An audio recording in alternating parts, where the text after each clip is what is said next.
네, 오늘 함께 나누실 본문은 요한복음 11장 1절에서 4절입니다.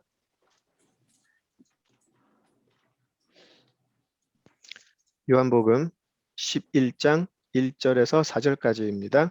네, 박희경 집사님 읽어주세요. 어떤 병자가 있으니 이는 마리아와 그 자매 마르다의 마을 베다니에 사는 나사로라. 이 마리아는 향유를 주께 붓고 머리털로 주의 발을 닦던 자요. 병든 나사로는 그의 오라버니더라. 이에 그 누이들이 예수께 사람을 보내어 이르되 주여 보시옵소서, 사랑하시는 자가 병들었나이다 하니, 예수께서 들으시고 이르시되 이 병은 죽을 병이 아니라 하나님의 영광을 위함이요 하나님의 아들이 이로 말미암아 영광을 받게 하려 함이라 하시더라. 아멘.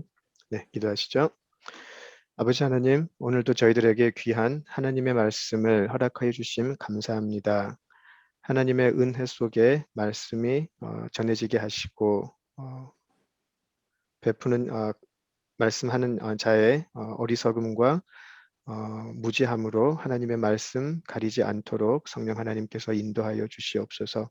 함께 듣는 모든 하나님의 자녀들에게도 은혜 더해 주셔서 하나님의 귀한 뜻을 모두에게 감사와 감격과 기쁨으로 허락해 주시기를 기도합니다. 감사드리며 예수님 이름으로 기도드립니다. 아멘. 네, 이제 드디어 우리가 너무나 잘 알고 있는 나사로 이야기로 오게 되었습니다. 특별히 또 이 나사로 이야기는요, 우리가 잘 알고 있듯이 요한복음에 기록된 7가지 표적 중에 마지막 표적이기도 합니다. 오늘 우리 나사로가 죽음에서 다시 산 이야기를 나누기 전에 또 다시 반복해서 말씀드리는 것이지만 굉장히 중요하다고 생각을 해요. 아까 우리 찬양 속에서도 들었지만 요한복음을 기록한 목적이죠. 요한은 다른 복음서들이 이미 여러 초대교회 공동체에서 회람되고 또 읽히고 있음을 잘 알고 있었죠. 그럼에도 불구하고 요한이 또 다시 자신이 알고 있는 예수에 관한 기록을 했던 이유는 바로 한 가지죠. 예수님이 하나님의 아들이시다라는 것을 분명하게 밝히기 위한 것이었습니다. 당시 이미 여러 형태로 존재하고 있던 이단들과의 싸움, 그리고 또 힘든 이 세상에서 믿음을 지탱하기가 너무 어려워서 이 믿음을 떠나려고 하는 많은 사람들, 그들 앞에서 요한은 오직 이 한 가지만이 그들을 이단에서 건지며 약해지는 믿음에서 강건해질 수 있게 할 것이라고 믿었습니다. 그것이 바로 예수는 하나님의 아들이시다라는 것이었죠. 그래서 요한복음은 그 어떠한 구절을 읽고 어떠한 내용을 읽더라도 예수의 하나님 아들 되심, 이것을 기준으로 해석을 하고 또 이해를 해야 할 것 같습니다. 그리고 사도 요한은 바로 그것을 증명하기 위해서 예수의 하나님 아들 되심을 보여주고 증거하기 위해서 또 하나님의 아들이시며 인자 되신다라는 사실을 표적들을 통해 또 예수님의 강화들을 통해서 보여주고자 했었습니다. 자, 그 많은 표적들 중에 사도 요한도 이야기를 하죠. 예수님께서 하신 그 모든 행적들을 다 기록을 할 수가 없지만, 세상의 모든 책들로도 부족하겠지만, 자, 특별히 7가지 표적을 기록을 했던 이유는 그 7가지 표적 하나하나가, 그리고 또 그 전체를 보았을 때 그 표적들은 예수님의 인자 되심, 하나님 아들 되심을 가장 잘 표현하고 있는 것이 아닐까 싶습니다. 첫 번째 기록은 가나의 혼인잔치에서 물로 포도주를 예수님이 바꾸신 것이었고요. 이제 오늘 나사로의 죽음에서의 부활로 그 표적들은 연결이 됩니다. 이 표적들을 해석하는 열쇠가 바로 예수님의 하나님 아들 되심 그리고 인자 되심인데요. 우리 잠깐 요한복음 1장으로 가보죠. 요한복음 1장으로 같이 가보시겠습니다. 요한복음 1장 51절로 가보시겠습니다. 요한복음 1장의 마지막 절이죠. 요한복음 1장 51절 보시겠습니다. 또 이르시되 진실로 진실로 너희에게 이르노니 하늘이 열리고 하나님의 사자들이 인자 위에 오르락 내리락 하는 것을 보리라 하시니라. 예, 기억하시죠? 예수님께서 나다나엘을 부르실 때에 놀라지 말라. 아직까지. 이제 곧 하늘이 열리고 하나님의 사자들이 인자 위에 오르락내리락 하는 것을 보게 될 것이다 라고 말씀하셨어요. 그렇죠? 자, 이 부분은 예수님께서 창세기 내용을 인용하셨던 부분이다라고 우리가 공부를 했었습니다. 창세기 28장 12절로 한번 같이 가보시죠. 창세기 28장 12절로 가보시겠습니다. 창세기 28장 12절. 네, 야곱이 브엘세바에서 떠나 하란으로 가는 도중에 돌베개를 베고 잘 때 꾸었던 꿈이죠. 28장 12절인데요. 꿈에 본즉 사닥다리가 땅 위에 서 있는데 그 꼭대기가 하늘에 닿았고 또 본즉 하나님의 사자들이 그 위에서 오르락 내리락 하고 라고 해가지고요. 예수님께서 지금 하신 이 말씀은 바로 야곱의 꿈 이야기를 그대로 말씀하신 것이죠. 그런데 중요한 것은 하나가 바뀌어 있어요.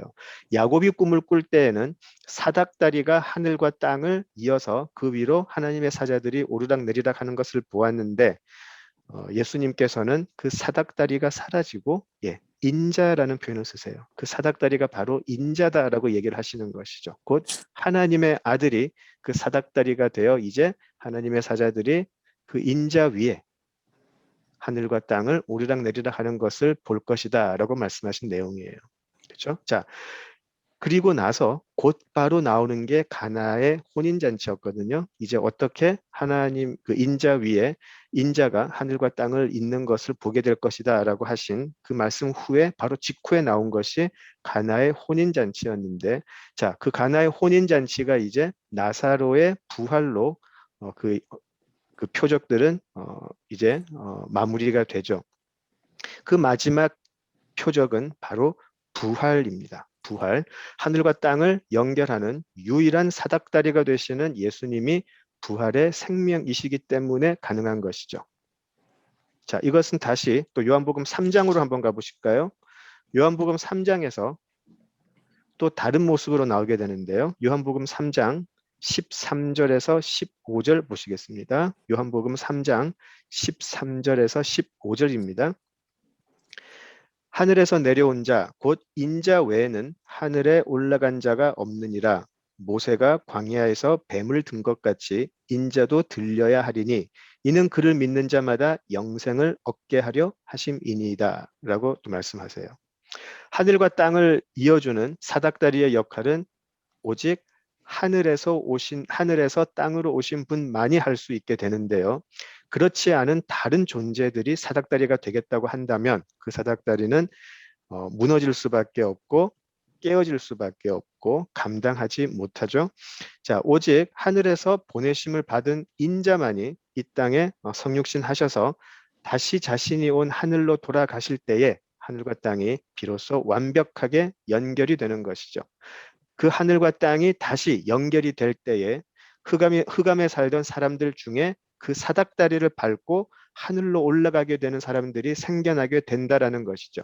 그 전까지는 도저히 그 하늘로 올라갈 방법이 없었습니다. 이제 사닥다리 대신 인자를 밟고 우리가 하늘로 올라가게 되는데 3장 17절에서는 16절에서는 또 15절, 16절에서는 사닥다리로 올라가 하늘로 가는 것을 영생을 얻는 것이다 라고 말씀을 하셨죠. 자, 이제 그 하늘과 땅이 연결되는 때가 있는데 바로 지금입니다. 예수님의 오심은 바로 종말이라고 하는 이유가 바로 여기에 있는 것이죠. 우리가 그토록 바랬던 하나님의 용서, 또 우리가 하나님의 자녀가 되는 것, 이 모든 소망이 이루어지는 때가 바로 이때이죠. 그래서 우리는 이것을 종말이라고 하고 예수님의 인자가 되셔서 들리우실 때에 이제 하늘과 땅은 완벽하게 연결이 되고 우리는 그 하늘로 영생을 소망하며 올라갈 수 있게 됩니다. 바로 지금 이때죠. 바로 지금이고요. 바로 우리가 살고 있는 지금이기도 하고요. 막연한 내세, 죽어서 가는 그때가 아니고 바로 지금 살아서 숨쉬는 바로 이때, 예수의 음성이 들리고 우리가 예수를 찾는 바로 이때 우리는 그 영생의 길로 초대를 받는 것이죠. 선한 목자의 음성을 듣는 이때를 놓치지 않고 바로 그 선한 목자의 인도하심을 따라 나아갈 수 있는 그것이 구원의 여정으로의 초대라고도 할 수 있겠습니다. 우리 오늘 본문을 이해하기 위해서요. 조금 앞으로 가죠. 우리 10장으로 가죠. 우리 10장 마지막으로 가겠는데요. 10장 40절에서 42절을 한번 보시죠. 10장 40절에서 42절인데요. 자, 이제 예수님을 유대인들이 돌로 치려고 하죠. 잡으려고 하죠. 자, 그때 예수님은 그들의 손을 벗어나서 이제 다른 곳으로 가시는데요. 자, 40절 보십니다. 다시 요단강 저편 요한이 처음으로 세례 베풀던 곳에 가서 거기 거하시니 많은 사람이 왔다가 말하되 요한은 아무 표적도 행하지 아니하였으나 요한이 이 사람을 가리켜 말한 것은 다 참이라 하더라. 그리하여 거기서 많은 사람이 예수를 믿으니라라고 되어 있습니다. 나사로의 이야기를 위한 굉장히 중요한 세팅이 되는 부분이죠. 굉장히 중요한 세팅인데요. 예루살렘에서 맹인이 눈을 뜨게 한 이후에 예수님은 유대인들에게 환영을 받기보다는 오히려 더 강한 적개심, 또 공격에 직면하게 되시죠.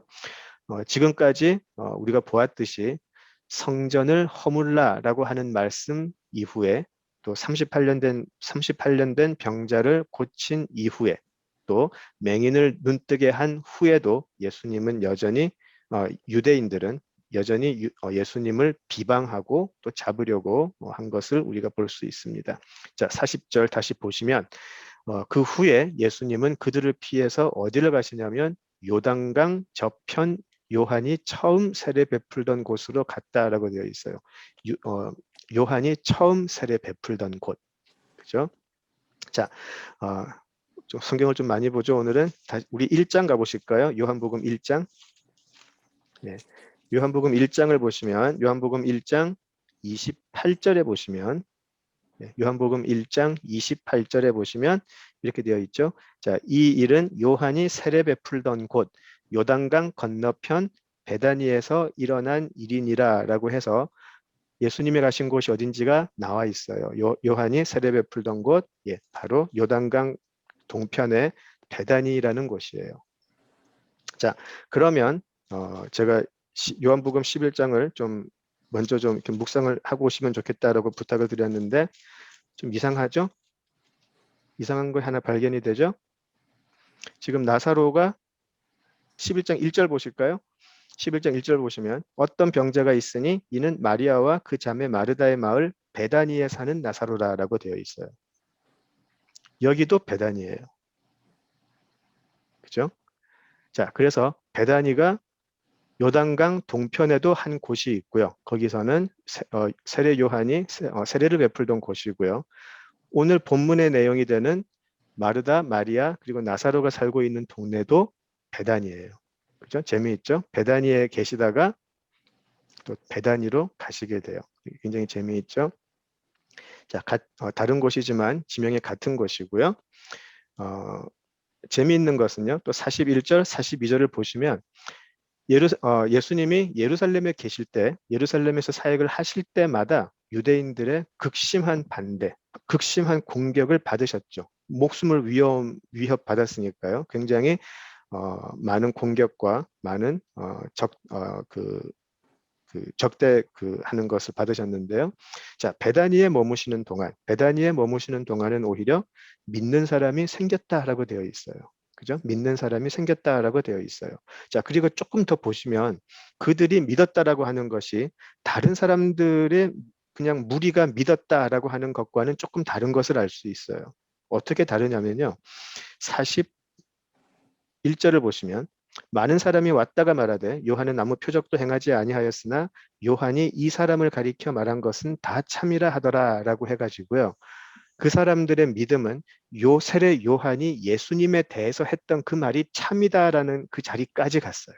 그냥 표적을 많이 행하니까 오병이어로 우리를 다 먹여주니까 그냥 가다가 아픈 사람 고쳐주니까 저 사람 굉장히 믿을만해 이런 믿음이 아니고 세례 요한이 예수님에 대해서 했던 그 말을 믿었다라는 것이죠. 세례 요한이 예수님께 뭐라고 그랬죠? 1장 29절을 보시면 이렇게 되어 있어요. 세례 요한이 1장 29절에서 보라, 세상 죄를 지고 가는 하나님의 어린 양이로다라고 돼 있어요. 사람들은 지금 베다니에서 계신 예수님을 보면서 요한이 예수님에 대해서 한 이 말들을 믿었어요. 세상 죄를 지고 가는 하나님의 어린 양. 우리의 신앙 고백과 똑같은 거죠. 그들은 이것을 믿었다라는 것이죠. 그래서 이들의 믿음은 다른 표정만 보고 따라가는 무리의 믿음과는 확연하게 다른 것임을 우리가 알 수 있어요. 또 다시 말씀드리지만 요한복음의 초점이 바로 여기에 있죠. 예수님은 누구이시며 저 사람은 예수님에 대해서 뭐라고 하는가? 그리고 가장 궁극적으로 나는 예수님에 대해서 그분을 누구라고 하는가? 바로 그것이 요한복음의 초점인 것이죠. 세례 요한은 예수님에 대해서 뭐라고 했나요? 세상 죄를 지고 가는 하나님의 어린 양이다라고 하였고요. 그것을 믿는 사람들이 생겨나기 시작을 했어요. 우리는 뭐라고 할까요? 우리는 예수를 누구라고 할까요? 요한복음은 지금 계속 그것을 우리에게 질문하고 있어요. 과연 예수는 당신에게 누구인가?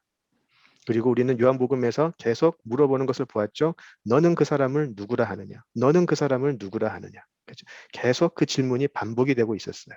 오늘 우리에게 물어보는 질문이기도 하죠. 자, 다시 11장 오늘 본문으로 가보겠습니다.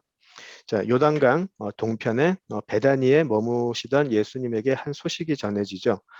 그 소식은 마리아, 마르다의 마을, 베다니에서 온 소식인데요.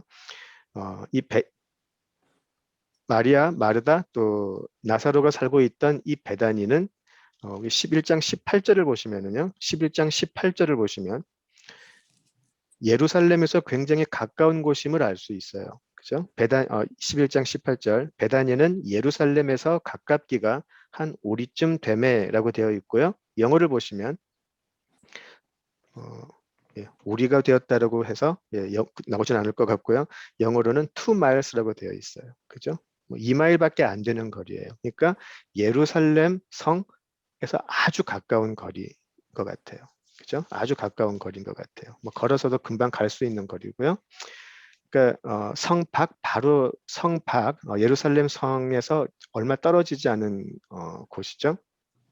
자, 이 베다니는요. 우리 또 마가복음 또 한번 가볼까요? 예, 좀 바쁩니다 오늘. 마가복음 14장 한번 가보시죠.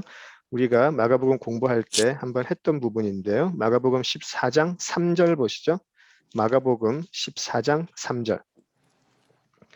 마가복음 14장 3절 한번 보시죠. 예. 예수께서 베다니 나병 환자 시몬의 집에서 식사하실 때에 한 여자가 매우 값진 향유 곧 순전한 나드 한 옥합을 가지고 와서 그 옥합을 깨뜨려 예수의 머리에 부으니라고 해가지고요.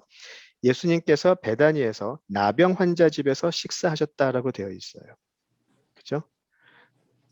나병 환자들은 예루살렘에서 거할 수가 없었으니까 밖에 사는 것이 맞죠. 그리고 베다니에서 이 나병 환자인 시몬이 살고 있었다라는 말은 사실 이 마을의 형편을 그대로 드러낸다라고도 볼 수 있을 것 같아요. 현대에서도요, 나병 환자들은 이제 한센병이라 그래야 되죠. 그분들은 따로 격리돼서 살고 있어요. 그죠? 같이 우리와 지내지 못하고 그 같은 병에 걸린 분들만 모아서 격리되어서 자신들만의 공동체에서 살게 되죠. 그래서 이 베다니에 이 나병 환자 시몬이 살고 있었다라는 것은 그 마을이 우리가 추론할 수 있는 것은 굉장히 열악하고요. 예루살렘 성 밖에서 열악하고 또 어쩌면 천대까지 받을 수 있는 그런 곳이 아니었을까 짐작할 수 있죠. 가고 싶지 않은 곳이었을 거예요. 그죠? 웬만하면 가고 싶지 않은 곳이었을 거예요. 또 반대로 생각을 해볼까요? 그 마을에 사는 사람들, 그 마을에 사는 사람들은 또 그곳을 벗어나고 싶지 않았을까요?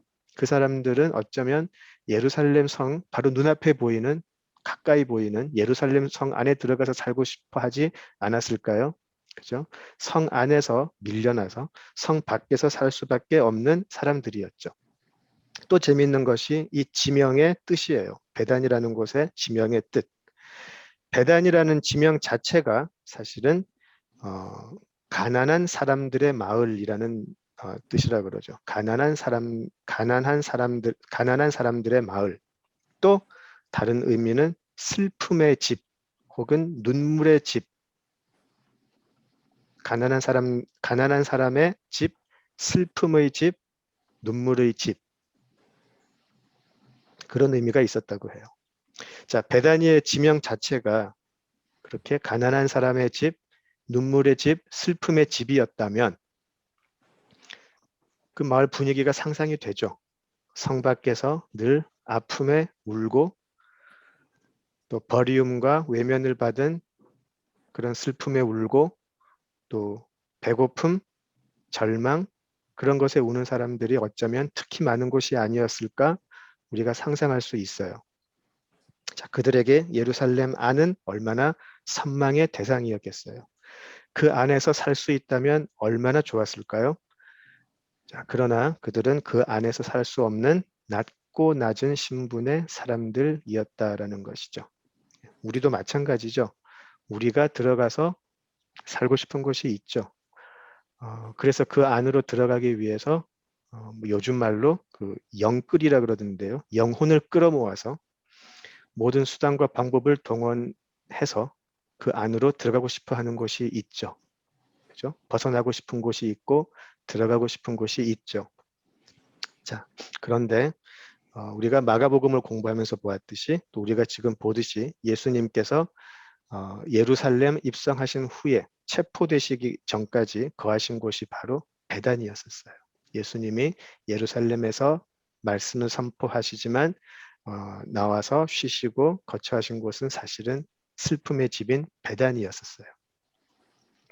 자, 예수님께서는 예루살렘에서 환영이 아닌 반대와 공격만을 받으셨어요.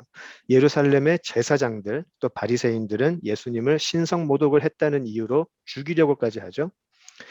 성경에 기록되고 오랫동안 기록되고 또 예언되었던 메시아를 사실은 누구보다도 빨리 알아보았어야 할 사람들이 바로 제사장들이며 율법학자들이었죠. 그 예언을 하나님의 뜻을 제대로 알아차렸다면, 그렇죠? 그렇지만 그 사람들은 오히려 예수님을 모함했고 적대시하고 쫓아내버렸습니다. 예루살렘을 떠나서 예수님은 세례 요한이 처음 세례를 준 곳으로 가셨어요. 이제 장차 오실 메시아가 예언된 곳이었고요. 세례 요한의 세례와 함께 성령이 임한 곳이었죠. 하나님이 사랑하는 내 아들이다라고 말씀하신 곳이 바로 이곳이었고요. 바로 그곳으로 예수님께서는 가셨어요. 예루살렘의 입성을 준비하시기 전에 예루살렘의 입성은 바로 예수님의 순환의 자리가 될 것이고 순환의 시간이 될 것이기 때문에 예수님은 다시 처음 성령이 임했으며 하나님의 아들 되심을 하나님께서 직접 말씀해 주셨던 그곳으로 가셨어요. 그리고 예수님은 이제 그 자리에서 또 다른 베다니로 가세요. 가난한 사람들의 집, 슬픔의 집, 눈물의 집인 베다니로 가세요. 예수님은 아버지의 마음을 너무나 완벽하게 알고 계신 분이시기 때문에 예수님은 아버지의 마음을 따라서 자신의 양들이 있는 곳으로 자신의 음성을 듣기만을 간절히 바라는 양들이 있는 곳으로 가세요. 그곳은 슬픔의 집이고 눈물의 집입니다. 자, 이곳은 예루살렘과 달리 예수님을 죽이려고 했던 예루살렘과는 달리 예수님을 기다리고 예수님을 바라는 예수님께서 사랑하시는 사람들이 있는 곳이었어요. 예수님이 아니면 아무 희망이나 삶의 의미를 찾을 수 없는 사람들로 가득한 곳이었어요. 예수님은 십자가 대속과 부활을 앞두고 바로 이들을 찾아가시는 거죠.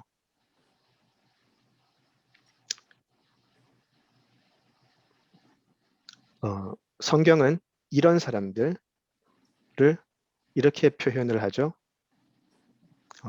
심령이 가난한 자들, 온유한 자들, 의에 줄이고 목마른 사람들, 온유한 사람들 그렇게 표현을 해요.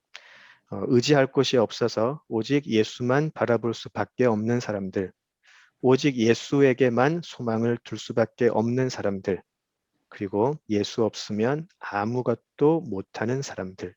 바로 그들이죠. 선한 목자가 없으면 아무것도 할 수 없는 양들 모습이죠. 자, 그들의 기도에 응답하시는 예수님이시고요. 또 요단강 동편 베다니에서 예루살렘 밖의 베다니로 이제 가시게 되는 것입니다. 그리고 그곳에서 예수님은 죽은 자를 소생시키시는 부활을 예표하는 기적을 일으키시게 되는 것이죠. 바로 그 가난한 사람들, 온유한 사람들, 의에 줄이고 목이 마른 사람들을 만나 주시기 위해서 예루살렘에서는 쫓겨나시지만 베다니로는 가셔서 그들을 만나 주시는 것이죠. 시편 37편 11절에 이런 노래가 있어요. 시편 37편 11절에 그러나 온유한 자들은 땅을 차지하며 풍성한 화평으로 즐거워하리로다. 또 다른 번역을 보시면 온유한 자들이 또 겸손한 자들로도 번역이 되어 있어요. 온유한 자들은 땅을 차지하며 풍성한 화평으로 즐거워하리로다.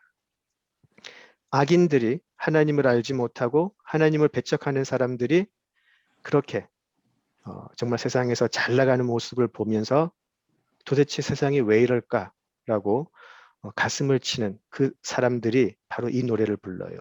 그러나 온유한 자들은 땅을 차지하며 풍성한 화평으로 즐거워하리로다. 그리고 우리가 잘 알고 있는 산상수훈으로 한번 가보시죠. 마태복음 5장 3절에서 5절 한번 보시죠. 마태복음 5장 3절에서 5절을 한번 보시죠. 마태복음 5장 3절에서 5절입니다. 심령이 가난한 자는 복이 있나니 천국이 그들의 것이며 애통하는 자는 복이 있나니 그들이 위로를 받을 것이며 온유한 자는 복이 있나니 그들이 땅을 기업으로 받을 것이며. 예. 자, 예수님께서 우리에게 너희들은 그냥 이렇게 되라라고 하신 말씀이 산상수훈이 아니죠. 예수님께서 말씀하신 심령이 가난한 자가 복이 있어서 천국이 그들의 것이 될 것인데 또 애통하는 자는 복이 있어서 그들이 애통할 때 위로를 받을 것인데 온유한 자는 복이 있어서 땅을 기업으로 받을 것인데 우리가 알아야 할 것은 그것을 가능하게 하시기 위해서 예수님은 베다니로 들어가시겠다라는 것을 우리가 놓쳐서는 안 될 것 같습니다. 그러지 않으면 베다니를 예수님께서 찾아가시지 않으시면 우리가 어떻게 심령이 가난해지고 애통하며 온유해질까요? 많은 사람들이 스스로 이것을 이루려고 했지만 결국 이루지 못했음을 우리가 잘 알고 있죠. 우리가 못할 것을 너무나 잘 아시는 예수님이 심령의 가난한 자들을 찾아가 주시고요. 애통하는 자들을 찾아가 주시고 온유한 자들을 찾아가 주셔서 그들로 하여금 천국을 가지게 하고 그들로 하여금 위로를 받게 하시는 것이죠. 이런 가난하고 온유하고 애통해 하는 자들을 예수님께서 오심이 예수님께서는 분명히 예수님의 사역 시작하실 때부터 약속하셨던 말씀이에요. 그리고 예수님이 오시기 훨씬 전부터 하나님은 이사야를 통해서 바로 이런 사람이 내 아들이 될 것이니 너희는 그를 알아보아라 라고 하신 것이죠. 우리 또 이사야서로 가보실까요? 이사야 61장 가보시죠. 이사야 61장입니다. 예. 이사야서 61장 이사야서 61장 다 읽었으면 좋겠는데요. 다 읽으면 좋겠는데요. 시간이 없으니까 1절에서 3절만 읽어보시죠. 61장 1절에서 3절입니다. 주 여호와의 영이 내게 내리셨으니 이는 여호와께서 내게 기름을 부으사 우리 박희경 집사님 읽어주시겠어요? 61장 1절에서 3절. 주 여호와의 영이 내게 내리셨으니 이는 여호와께서 내게 기름을 부으사 가난한 자에게 아름다운 소식을 전하게 하려 하심이라. 나를 보내사 마음이 상한 자를 고치며 포로된 자에게 자유를 갇힌 자에게 노임을 선포하며 여호와의 은혜의 해와 우리 하나님의 보복의 날을 선포하여 모든 슬픈 자를 위로하되 무릇 시온에서 슬퍼하는 자에게 화관을 주어 그 죄를 대신하며 기쁨의 기름으로 그 슬픔을 대신하며 찬송의 옷으로 그 근심을 대신하고 그들의 의의 나무 곧 여호와께서 심으신 그 영광을 나타낼지라 일컬음을 받게 하려 하심이라. 아멘. 예. 바로 이 부분이 예수님께서 자신의 사역을 시작하실 때 선포하셨던 말이죠. 하나님의 마음이 어떤 것인지를 분명히 아시고 내가 아버지께로 보내심을 받아 이 땅에서 할 일이 바로 이것이다. 이사야를 통해서 이미 예언되었던 말씀을 바로 이 부분을 이야기하신 거죠. 가난한 자에게 아름다운 소식을 전하겠다. 좀 감동되죠. 예. 지금 이 예수님께서 오셔서 지금 1절에서 3절만 보셔도 61장 1절에서 3절만 보셔도 예수님께서는 엄청난 반전을 일으키실 것임을 우리가 알 수 있어요. 그죠? 슬픔이 찬송의 옷으로, 근심이 바뀌어서 찬양이 되고 하나님의 영광이 나타나고, 그죠? 슬퍼하는 자에게 화관을 주어 그 죄를 대신하며, 그죠? 자, 그런 반전을 보이실 거예요. 그런 반전이 어디서부터 났는지 기억이 나시나요? 요한복음에서 하늘과 땅을 잇는 사닥다리인 인자가 세워질 텐데 그 위로 하나님의 사자들이 오르락내리락 하는 것을 너희들이 볼 것이다 라고 하신 직후에 바로 처음 나왔던 표적이 가나의 혼인잔치였죠. 그죠? 자, 가나의 혼인잔치를 한번 기억을 해보실까요? 기뻐야 하고 가장 기뻐야 하고 즐거워야 하고 축제 같아야 할 결혼식이었죠. 특히 그 문화에서는 더 그랬죠. 그런데 가장 기쁘고 가장 즐거워해야 할 그 결혼이, 그 피로연이 이제 비난과 부끄러움으로 바뀌기 직전에 있었어요. 도무지 방법이 없죠. 포도주가 그냥 떨어져 버렸어요. 어디서 포도주를 가지고 올 수도 없고. 그죠? 자, 그 완벽한 절망의 시간에 예수님께서는 물로 포도주를 만드심으로 그 축제를 회복시키세요. 그래서 그 첫 번째 표적이었던 그 가나의 혼인잔치는 지금 이 마지막 나사로 표적과 많은 부분 닮아 있어요. 우리의 삶, 하나님께서 지으셔서 하나님의 형상으로 지음받은 우리가 매우 즐거워하고 기뻐하며 하루하루 이 땅을 다스리면서 살아가야 할 이 삶이 죽음이라는 우리가 이길 수 없는 그 힘 때문에 절망과 슬픔으로 빠져들어 버리는 것이죠. 도무지 죽음을 이겨버릴 수가 없어요. 우리의 삶은 하나님을 기뻐하고 찬양하면서 즐거워해야 할 삶인데 이 삶이 모든 사람이 죽음 앞에서는 어쩔 수 없이 무력화되어 버리는 절망으로 지낼 수밖에 없는 것이죠. 죽음을 이길 수 있는 방법은 도무지 없어요. 자, 바로 그때에 예수님께서는 물로 포도주를 만드신 것과는 비교도 할 수 없는 죽음의 시신이 생명을 입은 살아있는 몸으로 바뀌는 이적을 만들어내세요. 그리고 이 놀라운 이적이 일어나는 곳이 다름 아닌 슬픔의 집이고 눈물의 집이고 가난한 사람들의 집인 베다니에서 일어난다라는 것이죠. 눈물이 변해서 슬픔이 변해서 기쁨과 감사로 가득하게 되는 자리가 되는 것이죠. 가난한 사람이 예수의 구원의 은혜로 부욕해 되는 자리예요. 그리고 이 일곱 번째 표적은 또 예수님의 하나님 아들 되심을 증거하려고 하였던 표적의 완결편이기도 하죠. 더 이상의 표적이 있을 수가 없어요. 예수님의 죽음과 부활이 이 마지막 표적에 다 드러나게 되죠. 나사로를 살리신 예수님은 이제 이 이적 이후에 세상의 종노릇하고 하나님께 대하여 죽은 자들인 우리를 살리기 위해서 이제 예루살렘으로 가시게 될 겁니다. 이스라엘의 중심지이고 성전이 있고 제사장들이 있으며 또 공회원들이 있는 예루살렘으로 가세요. 하나님의 아들을 거부하고 돌 던지고 죽이려고 하는 사람들이 있는 그 예루살렘으로 가시게 됩니다. 사람들이 볼 때에는 화려하고 높은 곳이지만 예수님께서 보시기에는 죽은 자들로 가득하여서 회칠한 무덤과도 같은 예루살렘으로 가시게 되죠. 죽기 위해서. 자, 그러나 우리가 잘 알듯이 이제 그 예루살렘에서 죽으심으로 오히려 슬픔의 집인 예수가 예루살렘에서 죽으심으로 베다니에서는 부활이 일어나는 그 반전의 역사가 이제 기다리고 있습니다. 아까도 말씀드렸듯이 그때가 언젠가요? 지금이죠. 우리가 죽고 난 내세가 아니고 바로 지금이라는 것이죠. 부활의 생명으로 베다니에 있는 우리를 지금도 예수님은 찾아오고 계세요. 자, 이것이 오늘 본문 11장 4절에서 보시는 하나님의 영광이에요. 11장 4절 보실까요? 11장 4절 예수께서 들으시고 이르시되 이 병은 죽을 병이 아니라 하나님의 영광을 위함이요 하나님의 아들이 이로 말미암아 영광을 받게 하려 함이라 하시더라 라고 말씀하세요. 하나님의 영광은 이제 이 아버지의 원하심, 아버지의 작정 이것들을 완벽하게 이루어내실 그때에 이루어지는 것이죠. 아버지의 원하시는 것이 무엇인가요? 택함받은 자녀들이 그 주인의 음성을 듣고 흑암에서 나와서 새 생명을 얻는 것이죠. 이미 5장 28절 29절에서 말씀을 하셨어요. 무덤에 있는 나사로는 예수님의 음성을 듣고 나오게 되죠.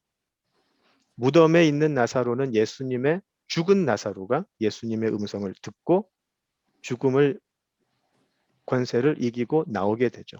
자, 그러나 물론 그는 또 다시 죽을 거예요. 그러나 그의 죽음은 이제 앞으로 부활이라는 죽음을 완벽하게 이기는 역사를 예표하는 아주 중요한 역할을 하게 됩니다. 그래서 그가 병들었다라는 것은 우리가 어떻게 할 수 없는 이제 모든 것의 끝인 죽음으로 가는 게 아니고 하나님의 영광을 위함 혹은 하나님의 영광으로 가는 길이 되는 것이죠. 11장 4절에 보시면 어떤 영어 번역에서는 그가 병듦은 하나님의 영광으로 가게 될 것이다 라고도 번역할 수 있어요. 재미있죠? 나사로의 부활로 예표된 구원. 이것은 이제 예수님의 십자가 순환, 십자가 죽음으로 가게 될 것이고요. 그리고 그 십자가에서의 죽음은 거기서 죽음으로 끝이 아니고 부활로 이어져서 하나님의 구원이 완성되는 것이죠. 그래서 예수님의 대속과 부활이 바로 하나님의 영광이며 아들이 영광을 받게 되시는 것이죠. 이제 나사로 이야기가 끝나면 유대인들은 이제 본격적으로 예수님을 죽일 모의를 시작하게 되고요. 그리고 예수님은 그 시간에 제자들의 발을 씻기시는 것을 시작으로 십자가를 준비하시게 됩니다. 나사로의 병은 죽음이라는 이제 모든 것이 소용없이 끝나는 절망으로 마무리되는 것이 아니고 이제 그 병은 하나님의 영광의 길, 죽음을 이기는 부활의 생명의 길로 이어질 것입니다. 이것이 바로 하나님의 자녀로 택함받아서 구원의 여정에 들어선 우리에게도 동일하게 해당이 되는 것이죠. 자, 우리는 이제 이 세상을 살고 있기 때문에 필연코 절망적이고 낙심되고 또 아픔만 가득한 시간을 통과해야 하죠. 시련의 깊이 또 정도는 각 사람마다 다를 수는 있어도요. 그러나 우리 모두가 그 과정을 통과해야 된다는 것은 우리가 부인할 수가 없어요. 자, 그래서 그 시련, 그 아픔의 과정을 조금이라도 피하기 위해서 아니면 그 정도를 좀 감할 수 있다면 감하기 위해서 우리는 우리가 할 수 있는 최선을 다하죠. 그리고 그 최선을 다하는 가운데 우리는 세상에서 잘 살 수 있는 지혜를 가지려고 하고 또 그 잘 살 수 있는 길을 쫓으려고 해요. 할 수 있는 가진 방법을 동원해서라도 좋은 교육을 받고 좋은 직업을 가지려고 하는 이유가 무엇이죠? 한마디로 잘 살려고 하는 거죠. 잘 살려고. 어떻게 해서든 슬픔과 눈물의 집, 가난의 집인 베다니에서 사는 것이 아니고 배우고 가진 자들의 예루살렘에서 살기 위함이죠. 이것은 우리가 부인할 수 없는 사람이라면 누구나 가질 수밖에 없는 소망이다라고 할 수 있겠습니다. 자, 그런데 예수님께서는 그 예루살렘에서는 쫓겨나시고요. 오히려 베다니로 찾아가시죠. 기억나시나요? 7장 초반에서 초막절이 다가왔을 때 예수님의 혈육이 예수님에게 예루살렘으로 가라라고 이야기하죠. 그 이유는 사람들이 많이 모이는 곳에 가서 표적도 행하면서 사람들에게 인기도 얻고 명성도 쌓고 따라오는 제자들도 많게 해라. 바로 그 이유로 예수님께 예루살렘으로 가라라고 이야기하죠. 그러나 그 이유로 예수님은 그때에 예루살렘으로 가시지는 않으세요. 명성을 얻는 길, 평안한 길, 인기를 얻는 길로, 박수를 받는 길로는 가지 않겠다고 거부하시죠. 자, 그런데 눈물과 슬픔에 집인 베다니는 찾아가세요. 찾아가셔서 그들과 함께 슬퍼하시고 그들과 함께 우시고 그리고 마침내 그곳에서 하나님의 영광을 이루기 위함이죠. 그것은 바로 자신이 누구인지를 드러내시는, 자신이 사역을 시작하면서 인용하셨던 그 이사야의 예언에 충실한 바로 하나님의 아들이 바로 자신이기 때문에 그런 것이죠. 아버지가 무엇을 원하시는지 가장 완벽하게 아시고 또 그 뜻에 완벽하게 순종하시는 하나님의 아들이시기 때문에 그러신 것이죠. 아버지께서는 그 아들에게 화려한 예루살렘이 아닌 베다니로 가라라고 말씀하세요. 그리고 예수님은 순종해서 가시죠. 거기서 더 이상 소망이 없는 절망에 놓여 있는 이들에게 그 절망과 슬픔에서 이제 일어나라라고 명하시는 것이죠. 자, 그 명하심, 이제 슬픔에서 일어나라라고 하시는 그 명하심 앞에서 죽음도, 이 세상의 최고의 권세인 죽음도 힘을 쓰지 못하고 예수님이 명령하실 때 죽은 시신을 내어놓을 수밖에 없어요. 그리고 그 죽은 시신에게, 썩어 있는 시신에게 예수님은 새 생명을 불어넣으시죠. 이때까지 모든 만물은 죽음의 권세 아래에서 죽음에 복종할 수밖에 없었죠. 죽음을 이긴 존재는 아무도 없죠. 제 아무리 훌륭하고 제 아무리 선한 삶을 살았다고 해도 죽음 앞에서는 힘없이 그 권세에 굴복해야죠. 죽음은 인간을 오랫동안 지배해 왔었습니다. 이제 그 죽음을, 우리를 그렇게 지배해온 죽음을 완벽하게 물리치시기 위해서 예수님은 베다니를 거쳐서 예루살렘으로 가시게 되죠. 거기서 예수님은 세상의 모든 죽음을 대신해서 죽으실 것입니다. 그리고 그 죽음은 하나님의 영광으로 이어질 것이고요. 죽음이 예수님을 지배하지 못하고 오히려 예수님이 죽음을 이기고 다시 살아나시기 때문인 것이죠. 죽음이 이길 수 없는 유일한 분, 바로 하나님의 아들이시기 때문입니다. 예수님은 오늘도 베다니를 찾아가세요. 그리고 그 베다니에서 슬픔을 기쁨으로 만들어 주시고 죄를 쓰는 것이 아니라 화관을 쓰게 하시는 그 예수님을 우리 모두 만날 수 있기를 소원합니다. 마음이 화려한 곳에만 있는, 마음이 화려한 예루살렘에만 있는 사람들, 지금 베다니에 계시는 예수님 절대 만나지 못해요. 마음이 온유하고 겸손하고 가난한 자들, 의에 줄이고 목이 마르고, 그래서 예수밖에 의지할 곳 없고 예수의 음성만을 듣기를 소원하는 자들, 그들이 베다니에서 부활의 예수를 만나게 되는 것이죠. 그래서 우리 모두 그 베다니의 은혜 속에서 우리 모두가 예수님을 만나고 부활의 예수님을 우리 모두가 보고 찬양하며 그 부활에 참여할 수 있게 되기를 기원합니다. 네, 여기까지 하고요. 우리 다음 주에 또 계속해서 11장 공부하도록 하겠습니다. 다 같이 기도하시죠. 아버지 하나님, 우리를 너무나 누구보다도 잘 알고 계시는 아버지 하나님, 우리를 슬픔의 집에서, 눈물의 집에서 구원하여 주시고 아들을 죽이심으로 우리들이 감당해야 할 모든 죄가를 치르게 하시고 그 아들을 살리심으로 그 아들을 믿는 자들을 함께 부활의 영광으로 이끄신 하나님, 참으로 감사합니다.